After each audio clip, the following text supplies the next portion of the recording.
नमस्कार, news click में आपका स्वागत है। आज हम बात कर रहे हैं एक ऐसे विषय पर जिसने महाराष्ट्र की राजनीति में एक नई तरह का हलचल पैदा कर दिया है। Maharashtra special public security act 2024 जो कि विधानसभा के दोनों सदनों से पास हो गया है।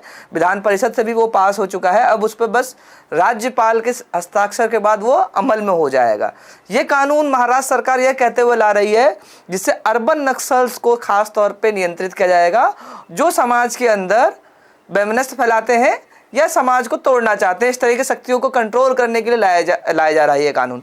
हालांकि ये जो पूरा कानून है, इसमें स्पष्ट है कि आंदोलन करने से लेके सोशल मीडिया पर लिखने तक पर पाबंदी लगाई जा रही है और विपक्ष इसको एक तरह का काला कानून कह रहा है और कह रहा है एक तरह से लोकतंत्र और अभिव्यक्ति की आज़ादी पर अंकुश लगाने की एक कोशिश है।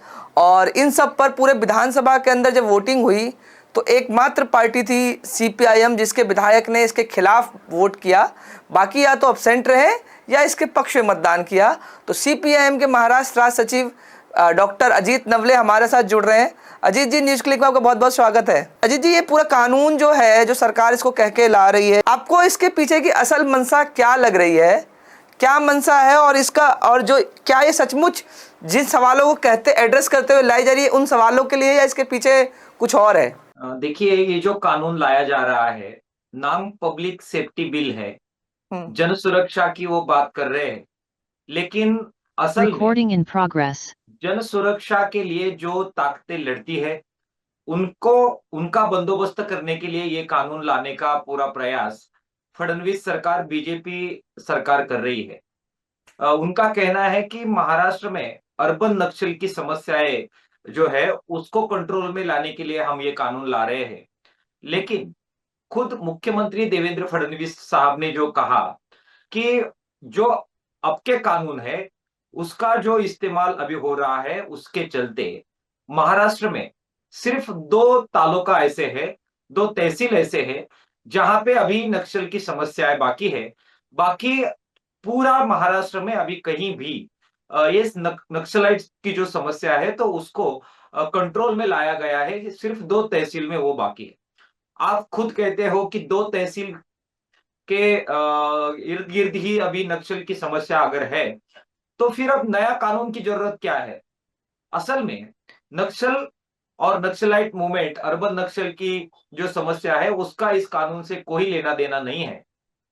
हम जब उस कानून के ड्राफ्ट को देखते हैं तो ये कहीं भी उसमें नक्सलवादी करके जो सवाल है तो उसका कोई जिक्र इस पूरे कानून में नहीं किया गया है। वो दूसरी बात कह रहे हैं कि जो कॉन्स्टिट्यूशन है उसको जो मानते नहीं है उनके लिए हम ये कानून ला रहे हैं। लेकिन पूरा कानून अगर आप देखेंगे, उसका ड्राफ्ट आप देखेंगे तो उसमें कहीं भी संविधान या संविधान विरोधी ताकतें, ऐसा कहीं भी उसमें जिक्र नहीं किया गया है। क्या जिक्र किया गया है? उन्होंने कहा है कि जो अनलॉफुल एक्टिविटीज है उनको कंट्रोल में करने के लिए हम ये कानून ला रहे हैं। अनलॉफुल एक्टिविटीज जो है तो उसको डिस्क्राइब किस तरीके से वो कर रहे हैं? उन्होंने कहा अगर कोई एकाध पोस्ट आप डाल देते हो फेसबुक पे, कुछ आप लिख देते हो, कुछ बयान देते हो, कुछ अगर आप भाषण करते हो, तो उसको भी अगर ये सब कृतियां, ये सब कार्रवाइयां, संप अगर आप स्ट्राइक आप करते हो, मोर्चा निकालते हो, अगर ये सब कृतियां अगर पब्लिक की जो रोजमर्रा की जिंदगी है और उसके लिए अगर आप वो खतरा है, ऐसा अगर सरकार को लगता है तो उसको अनलॉफुल एक्टिविटीज कहा जाएगा। अगर आप इस तरीके से काम करेंगे तो सरकार की जो पॉलिसी है उसके खिलाफ बोलना भी बंद करना पड़ेगा। आप जो कहेंगे सरकार उसको मानना पड़ेगा। एक प्रकार से तानाशाही को मानना। अगर आप नहीं मानते हो, उसके खिलाफ अगर अपना अलग मत आप देते हो, तो आपको आपकी वो एक्टिविटी अनलॉफुल एक्टिविटी करके उसको करार दिया जाएगा और उसके तहत आपको 2 बरस, 5 बरस या 7 बरस यहां तक का शिक्षा हो सकता है। आपको जेल जाना पड़ेगा 7 बरस के लिए। और भारी जुर्माना भी है इसके अंदर। जुर्माना है, लेकिन उससे भी खतरनाक खतरनाक एक बात है, अगर आपको सरकार ने कहा कि ये अनलॉफुल एक्टिविटी है, एक कमेटी बिठाई जाएंगी, वो कमेटी का अहवाल लिया जाएगा और आपको सीधा जेल में डाल दिया जाएगा। कोई आपको बेल जो है उसका कोई प्रावधान इस कानून में नहीं है। अगर आपको इसको चैलेंज करना है तो आप लोकल कोर्ट में नहीं जा पाएंगे, महाराष्ट्र के कोर्ट में नहीं जा पाएंगे, आपको सीधा जाना पड़ेगा सर्वोच्च न्यायालय में। आप समझिए, देहात का कार्यकर्ता है, आदिवासी कार्यकर्ता है, वो अगर इस मामले में अगर आ जाता है तो उसको सीधा जमानत के लिए भी कोर्ट का दरवाजा सर्वोच्च न्यायालय दिल्ली में आके खटखटाना पड़ेगा। क्या वो मुमकिन है? आपको जामीन बेल नहीं मिलेगी, आपको कोई कोर्ट से राहत नहीं मिलेगी, आपको सीधा जेल में डाल देंगे और 2 बरस से 7 बरस तक शिक्षा का प्रावधान उसमें आप करेंगे। आप पोस्ट डालते हो तो भी वो अनलॉफुल एक्टिविटी हो सकता है, आप मोर्चा निकालेंगे, स्ट्राइक पे जाएंगे, आप अलग बात लिखेंगे, आप लेख लिखेंगे, आप कुछ आर्टिकल उसमें आपका मत उसमें आप लिखेंगे, तो ये सब लॉफुल एक्टिविटीज है।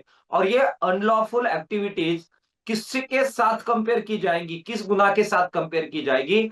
तो आप नक्सलाइट मूवमेंट जो है उसका जो गुनाह है उसके साथ आपको कंपेयर किया जाएगा। और इसमें आपको संगठनों पर भी पाबंदी लगाई जा सकती है, ऐसा कुछ भी है इसमें? तो पहले था जो आप अगर डायरेक्टली इन्वॉल्व है तो ये यूएपीए जैसे कानून थे, उससे भी कठोर प्रावधान इसके अंदर लाए गए हैं, जो पूरे पूरे संगठन या जो पूरा समूह है उस पर बैन लगाया जा सकता है, उसका पब्लिक अनाउंसमेंट किया जाएगा।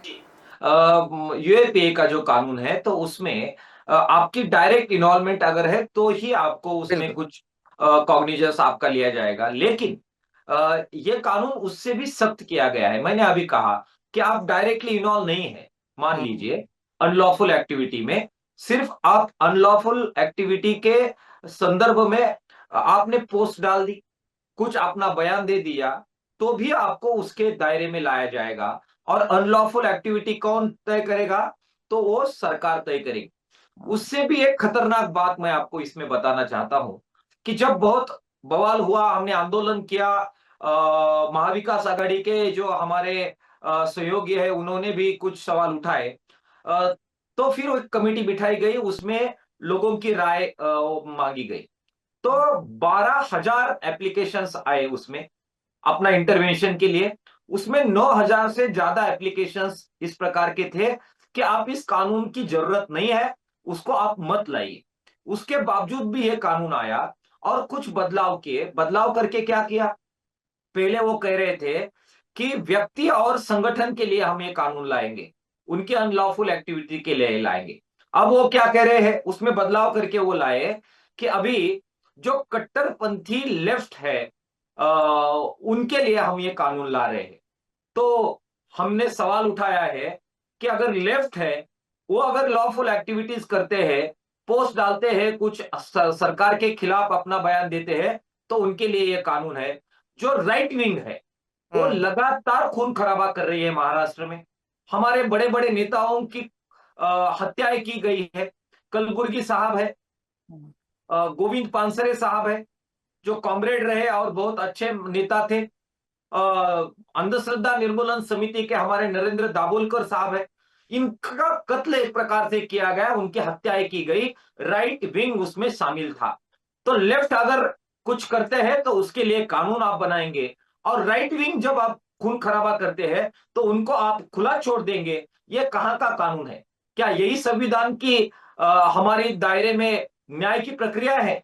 तो आप एक तरह से एक राजनीतिक फैसला करके लेफ्ट को बदनाम करेंगे, लेफ्ट के लिए कानून लाएंगे, जो गरीबों के लिए लड़ते हैं उनके लिए आप कानून लाएंगे, और जो राइट विंग है, जो सपोर्ट करती है आरएसएस बीजेपी को, उनके खून खराबे के लिए, उनके अनलॉफुल एक्टिविटी के लिए आप कुछ नहीं करेंगे। तो ये कानून और जो संविधान का हमारा दायरा है उसमें भी ये नहीं बैठता है। किसके लिए ये कानून ला रहा है, ला रहे हैं वो? महाराष्ट्र में बहुत सारे प्रोजेक्ट चल रहे हैं विकास के नाम पे।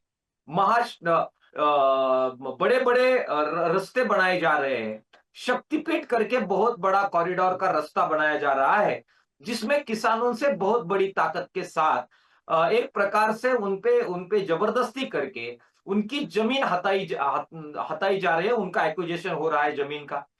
वाड़वन बंदर करके एक पोर्ट है, उसके लिए बहुत सारे गांव, आदिवासी गांव, उनको उठाया जा रहा है और उनकी जमीनें ली जा रही है। गढ़चिरौली में लाखों पेड़ काटे जा रहे हैं और आदिवासी गांव, उनको उठाया जा रहा है ताकि कॉरपोरेट्स को वहां का जो खनिज है, मिनरल्स है, बहुत महंगा जो है, तो उसको कॉरपोरेट के लिए खुला करने की कवायद हो रही है। और मुंबई में जो आशिया की सबसे बड़ी झोपड़पट्टी है, झुग्गी पट्टी है, तो उसको हटा के वहां पे अदानी अंबानी के प्रोजेक्ट उनको लाना है। तो ये सब जो प्रोजेक्ट चल रही है, उसको लेफ्ट और डेमोक्रेटिक फोर्सेस विरोध कर रही है। ये विरोध को पूरी तरह से खत्म करने के लिए ये कानून लाया जा रहा है महाराष्ट्र में। कोई नक्सलाइट मूवमेंट को कंट्रोल करने की बात नहीं है, वो ऑलरेडी कंट्रोल हो चुका है। उनको कंट्रोल करना है जो डेमोक्रेटिक फोर्सेस गरीबों की, किसानों की, आदिवासियों की, दलितों की साइड में खड़ा रह के जो संघर्ष कर रहे हैं, तो उनको कंट्रोल में करने के लिए वो ये कानून ला रहे हैं, जिसका मार्क्सवादी कम्युनिस्ट पार्टी और जो लेफ्ट फोर्सेस है और डेमोक्रेटिक फोर्सेस है, वो इनका विरोध कर रही है। हम कह रहे हैं कि ये कानून की जरूरत नहीं है, आप इसको मत लाइए। ठीक है अजीत जी, आपने जो बात कही ना, उसी बात से आपको लगता है ये आंदोलन को दबाने की, जन आंदोलन को कुचलने की साजिश है? और इससे पहले आपने एक बहुत महत्वपूर्ण बात करी, अगर ऐसा है तो वो तो देश के लिए बहुत ही खतरनाक है, जहां आप एक विचारधारा के अपराध के लिए तो कानून बनाएंगे, लेकिन उसी तरह का अपराध दूसरे विचारधारा से जुड़े लोग कर रहे हैं, तो उसके लिए कोई प्रावधान नहीं। अगर ये कानून के अंदर स्पेसिफिक मेंशन है तो बेहद खतरनाक है। लेकिन मुझे आपको ऐसा क्यों लग रहा है जो ये कानून जो है अब व्यक्ति की स्वतंत्रता के लिए खतरा है, या संगठन बनाने पर या आंदोलन करने के लिए खतरनाक होगा? क्योंकि इस तरह की बातें आप लोग पहले भी प्रेस रिलीज में और आंदोलनों में कहते रहे। देखिए, अगर कानून में स्पष्ट तरीके से ये लिखा गया होता कि जो बंदूक उठाएगा उसके लिए कानून है, तो हो सकता है हम मान लेते, लेकिन ऐसा कोई बताया नहीं। अगर वो कह देते कि ये नक्सलाइट मूवमेंट को कंट्रोल करने के लिए ये कानून है, तो भी उस पर चर्चा हो सकती थी, लेकिन ऐसा कोई जिक्र नहीं है। क्या जिक्र है? वो सीधा कह रहे हैं कि अनलॉफुल एक्टिविटी जो भी करेगा, अगर वो करता है, और वो अनलॉफुल एक्टिविटी है या नहीं है वो कौन तय करेगा? तो वो सरकार तय करेगी। हाँ, एक कमिटी से सुझाव लिया जाएगा, लेकिन अंतिमता सरकार के जो प्रोजेक्ट है, सरकार की जो नीति है, उससे अगर उसको विरोध में कोई आता है तो वो अनलॉफुल एक्टिविटी है जी। अगर यही रहा तो कोई सरकार की पॉलिसी का विरोध करने का सवाल नहीं पैदा होता। इससे तो डेमोक्रेसी खत्म हो जाएगी। ये डेमोक्रेसी के लिए खतरा है, संविधान के लिए खतरा है। एक प्रकार से डिक्टेटरशिप हम लागू कर रहे हैं, ये कहने का ये प्रयास है, और इसीलिए हम कह रहे हैं कि ये बहुत खतरनाक कानून है। देखिए, आरएसएस, बीजेपी जिस प्रकार से कॉरपोरेट को खुला एक प्रकार से ग्राउंड दे रही है कि लूटो महाराष्ट्र को और महाराष्ट्र की संपत्ति को, उसके साथ और एक खतरनाक बात वो कर रहे हैं। वो क्या कर रहे हैं? उनका अंतिम प्रोजेक्ट क्या है? उनको लाना है मनोवादी हिंदुत्व महाराष्ट्र और पूरे देश में, जिसके चलते वो जातियों के अंदर बहुत सटीक तरीके से एक सोची समझे प्रोजेक्ट के तहत झगड़े लगाने का काम महाराष्ट्र में करके जो सोशल फैब्रिक्स है महाराष्ट्र का, उसको खत्म करने का काम, और उस सोशल फैब्रिक्स को खत्म करने के चलते अपनी राजनीति की रोटियां सेकने का काम कर रहे हैं। जन सुरक्षा कानून का एक बहुत बड़ा एजेंडा यह भी है कि जो ताकतें संविधान की साइड में खड़े हैं, जो ताकतें जातीयवाद को खत्म करने की बात कर रही है, जो ताकतें ये जो महिलाओं के शोषण के खिलाफ लगातार संघर्ष में है, आदिवासी, दलित, ये जो दबे हुए तबके हैं, तो उनको जातिगत जिस प्रकार से प्रताड़ित किया जा रहा है महाराष्ट्र में, उसके खिलाफ लड़ने की कोशिश कर रही है। उनको भी कंट्रोल में लाने के लिए ये कानून लाया जा रहा है। उनको मनुवादी जो प्रोजेक्ट उनका है, उसको अमल में लाने के खिलाफ जो जो भी ताकतें लड़ेंगी, उसको खत्म करने के लिए ये कानून लाया जा रहा है। एक तरफ कॉरपोरेट को बढ़ावा और दूसरी तरफ मनुवादी जातीयवाद को बढ़ावा, ये जो प्रोजेक्ट है आरएसएस का, तो उसके खिलाफ लड़ने के लिए भी जो ताकतें आ रही है, तो उसका बंदोबस्त अगर इस कानून का मुख्य उद्देश्य है तो उसको हमें रोकना चाहिए। ये हमारा मार्क्सवादी कम्युनिस्ट पक्ष का इस ओर देखने का नजरिया है। आपने जो बात कही वो बहुत जरूरी बात है कि सरकार को एक स्पेशल शक्ति मिल रही है जिससे वो आंदोलनों को कुचले और इसका इस्तेमाल हो सकता है भविष्य में, ऐसी आप लोगों की आशंका है। ये आशंका तो बहुत बड़ी है, लेकिन जब मैं महाराष्ट्र का पूरा राजनीतिक परिदृश्य देख रहा था उसमें दिख रहा है जब बहुत सारी राजनीतिक दल जो है उनका रवैया ढुलमुल है। आंदोलन में तो सड़कों पे आपके साथ कई जगह महाविकास आघाड़ी की जो पार्टियां हैं वो रहे हैं, राज्यपाल से मिलने भी जा रही हैं, वो मना भी कर रही है, लेकिन जब मतदान की बात आई तो सीपीएम ने सिर्फ इसके खिलाफ खुलकर मतदान किया, बाकी दलों ने खुलकर मतदान नहीं किया।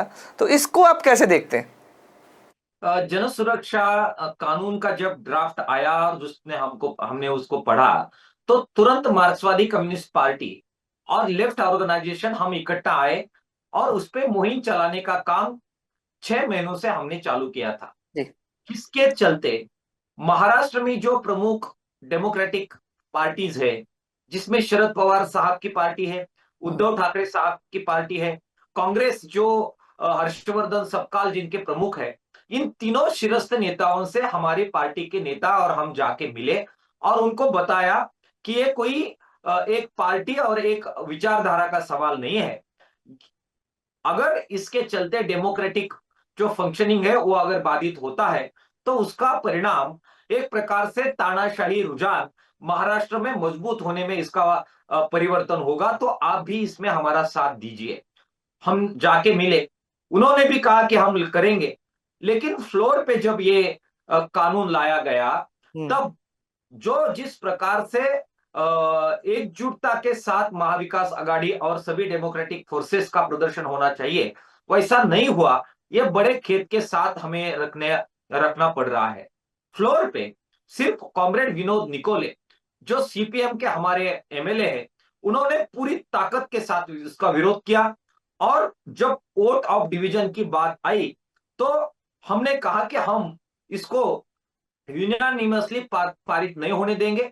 उनका ये प्रयास था कि इसको बिना किसी विरोध के वो पारित करेंगे, लेकिन सीपीएम खड़ी रही और उन्होंने कहा कि हम ये जो लोकशाही पे, डेमोक्रेसी पे जो हमला है तो उसका हम विरोध करेंगे, फ्लोर पे भी विरोध करेंगे। हमने वो किया। बाद में जब ये हमारे यहाँ 2 सभागृह है, तो निचले सभागृह में विधान परिषद में के बाद दूसरे दिन फिर जब ऊपर के सभागृह में इसको लाया गया, विधान परिषद में उसको लाया गया, तो हमने फिर से सभी नेताओं से मुलाकात की, सीपीएम और लेफ्ट फोर्सेस वहां पे गए, इंटरवेंशन किया और उनको कहा कि पिछले दिन आपने जो किया वो ठीक नहीं किया, लेकिन अभी आज तो कम से कम आपको विरोध करना चाहिए। तो कुछ हद तक उद्धव ठाकरे साहब की पार्टी ने इंटरवेंशन किया, लेकिन वो नाकाफी है। अभी वो राज्यपाल को भी जाके मिले हैं, लेकिन वो नाकाफी है। हमने कल प्रेस कॉन्फ्रेंस पुणे में की और सीपीएम की ओर से हमने सभी महाविकास आघाड़ी के पार्टीज को कहा और सभी डेमोक्रेटिक पार्टी को भी हमने आह्वान किया। इतना ही नहीं, जो अंबेडकरिस्ट पार्टीज है, बाबा साहेब अंबेडकर को मानने वाली जो पार्टियां है, तो उनको भी हमने आह्वान किया है कि ये कोई संकुचित राजनीति करने का ये सवाल नहीं है, लोकशाही बचाने का ये सवाल है। तो सभी को इकट्ठा आके, रास्ते पे आके लोकशाही बचाने की कवायद और आंदोलन में हमें उतरना पड़ेगा। हमने इस प्रकार का आह्वान किया है। देखते हैं वो कितना उसमें सकारात्मक तरीके से आंदोलन में आते हैं। लेकिन सीपीएम और लेफ्ट फोर्सेस हम पूरी ताकत के साथ रास्ते पे उतरेंगे।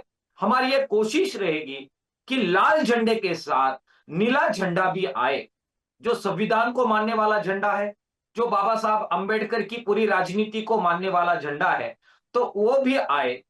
हमारी पूरी कोशिश रहेगी कि डेमोक्रेटिक फोर्सेस जो है महाविकास आघाड़ी के, वो भी आंदोलन में आए और एक जबरदस्त आंदोलन महाराष्ट्र में इस सवाल पे, लोकशाही बचाने के सवाल पे, संविधान बचाने के सवाल पे आए और एक आंदोलन खड़ा रहे। इसकी हमारी पूरी कोशिश रहेगी।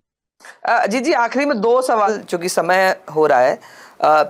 एक तो ये जो पूरी कवायद है, पूरे कानून बनाने की प्रक्रिया है, जब बीजेपी या सरकार समर्थक लोगों से बातचीत होती है तो इसके बैकग्राउंड में वो एक चीज उदाहरण देते हैं। जो भीमा कोरे गांव का सवाल हुआ था, कह रहे हैं उनका मानना जो नक्सल जो है, नक्सलिज्म जो है वो बंदूकों से, सिर्फ जंगलों से नहीं आएगा, वो शहरों में बैठे जो बुद्धिजीवी लोग हैं, जो कन्वेंशन करते हैं, क्लास में पढ़ाते हैं, उनसे आ रहा है। वहाँ से उन्होंने अर्बन नक्सल एक टर्म कॉइन किया है पूरे देश भर में, और कई राज्यों में इस तरह के कानून पहले बनाए जा चुके हैं। आंध्र प्रदेश है आपका, छत्तीसगढ़ है, ऐसे एक दो राज्य और हैं जहाँ इस तरह के कानून बनाए गए हैं। अब महाराष्ट्र में भी ये कानून आ गया है, तो इसके बारे में जनता को व्यापक जन जागरण किया जा चुका है। महाराष्ट्र की जनता इसको जान रही है क्या कानून है, क्योंकि जब तक जनता नहीं जानती जैसे खिलाफत, क्योंकि मीडिया में रिपोर्ट में चेक करने की कोशिश करता, कुछ छुटपुट मराठी अखबार में जरूर है खबर, लेकिन ओवरऑल मीडिया से ये खबर पूरी तरह से गायब है। एक तो इसको आप कैसे देखते हैं? दूसरा, आपने बताया ये जो भविष्य में आप लोग चाहते हैं जो बड़ा आंदोलन व्यापक हो जिसमें सभी लोग शामिल हो, तो इसके लिए किस तरह की तैयारी है? अगर नहीं आते तो जन आंदोलन आप लोग किस तरह की तैयारी में है? आपने जो बात रखी कि इस प्रकार के कानून महाराष्ट्र के बाहर भी 4 राज्यों ने किए हुए हैं, और वो अंगुली दिखा रहे हैं कि बंगाल में भी इस प्रकार का कानून किया गया। लेकिन वो जो कानून आए, वो आए 2023 से पहले। 2023 में जो कानून केंद्रीय स्तर पर लागू हुआ, उसके चलते अभी राज्यों को इस प्रकार के कानून करने की कोई जरूरत नहीं रही। इस बात को हमें समझना होगा। जब यूएपीए नहीं था, तो यूएपीए के आने के बाद महाराष्ट्र में अभी पूरी ताकत फोर्सेस को और स्टेट को मिल चुकी है, जिसका उपयोग करके वो नक्सलाइट मूवमेंट के बारे में कुछ काम कर सकती है, और जो सशस्त्र लड़ा आंदोलन है तो उसको काबू में लाने के लिए तो यूएपीए के तहत उनको ताकत मिल चुकी है, नंबर 1। अजीत जी, मैं नंबर जाना 2, तो इस सशस्त्र जो आप कह रहे हैं ना हथियारबंद आंदोलन, ये कानून का मकसद तो हथियारबंद आंदोलन है ही नहीं ना। वो तो खुद ही कह रहे हैं जो शहरों के अंदर बैठे लोग जो उनके लिए लिखते हैं, पढ़ते हैं, लेख लिख रहे हैं, लेक्चर दे रहे हैं, उनको उनके खिलाफ या उनको कंट्रोल करने के लिए लाया गया है ये। बिल्कुल। तो वही मैं बात आपको कह रहा हूं कि उसके साथ महाराष्ट्र में भारत न्याय संहिता का कानून लागू है, उसके साथ मकाको करके जो कानून है वो महाराष्ट्र महाराष्ट्र में वाला जो लागू है, मौका का है। मौका का है। तो इन सब का परिणाम जो है, तो उसका परिणाम के चलते पूरी ताकत सरकार को इस प्रकार से मिलती है कि इस प्रकार की एक्टिविटीज को वो रोके। अगर उनको सही मायने में शहरों में जो इस प्रकार की एक्टिविटीज हो रही है, तो हमारा कहना वही है कि क्या और नया कानून की जरूरत है? बिल्कुल जरूरत नहीं है। ऑलरेडी कानून आपके पास है, जिसका इस्तेमाल करके आप खुद ही कह रहे हो कि महाराष्ट्र में सिर्फ 2 तहसीलों में ये समस्याएं अभी खत्म करना बाकी है। तो आप जो हथियार आपके पास संविधान ने दिया है, कानून ने दिया है, तो उसका उपयोग करके सिर्फ 2 तहसील की समस्या बची है। तो आप नया जो कानून ला रहे हैं तो उनके लिए नहीं, सभी डेमोक्रेटिक फोर्सेस को आपको दबाना है, इसके लिए ये कानून लाया जा रहा है, ये हमारा कहना है। आपने जो बात कही कि शहरों में ये जो समस्या है, क्या वो जिस प्रकार से कह रहे हैं राइट विंग का जो शहरों में नंगा नाच चल रहा है और हिंसा चल रही है, क्या उनको कंट्रोल करने की कोई जरूरत फडणवीस साहब के सरकार को, बीजेपी को नहीं लग रही है?